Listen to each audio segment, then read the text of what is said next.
পাকিস্তানের সঙ্গে উত্তেজনার মধ্যেই নতুন বিপদ দেখা দিয়েছে ভারতে। প্রতিবেশী দেশটি এবার বৃষ্টিতে নাজেহাল। অকাল বর্ষণে ভাসছে মহারাষ্ট্র, বেঙ্গালুরু, গোয়া সহ অন্যান্য অঞ্চল।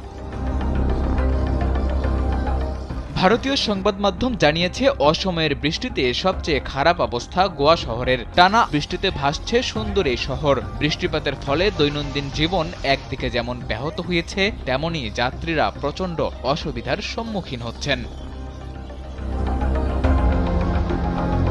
মঙ্গলবার থেকে রাজ্যের যেসব অংশে ভারী বৃষ্টিপাত হয়েছে সেখানে পানি জমে যান চলাচল বন্ধ হয়ে গেছে। এই বৃষ্টিতে গ্রীষ্মের তীব্র তাপ থেকে সাময়িক মুক্তি মিললেও পানি জমে বন্ধ হয়ে গেছে একাধিক রাস্তা। স্যান্ডেলিনা সো, রূপচর্চায় আভিজাত্য।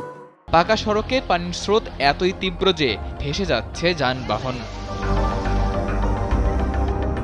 ইতোমধ্যে সামাজিক যোগাযোগ মাধ্যমে বেশ কিছু ভিডিও ছড়িয়ে পড়েছে। একটি ভিডিওতে দেখা গেছে রাস্তায় স্কুটার সহ আটকা পড়েছেন এক তরুণ। পানির স্রোত এতই তীব্র ছিল যে তিনি টাল সামলাতে না পেরে বাহন নিয়েই ভেসে যান। শুধু তাই নয়, ভিডিওতে আরও দেখা গেছে পানি জমে গিয়ে বন্ধ হয়ে গিয়েছে একাধিক রাস্তা। রাস্তা দিয়ে হু হু করে বয়ে চলেছে লালচে ঘোলা পানি। রাস্তার পানিতে ডুবে আছে একাধিক বাড়ি।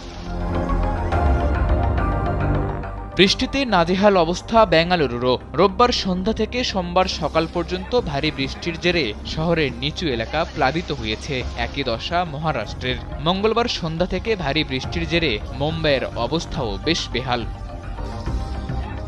সাদাতুর রাফি, কালবেলা।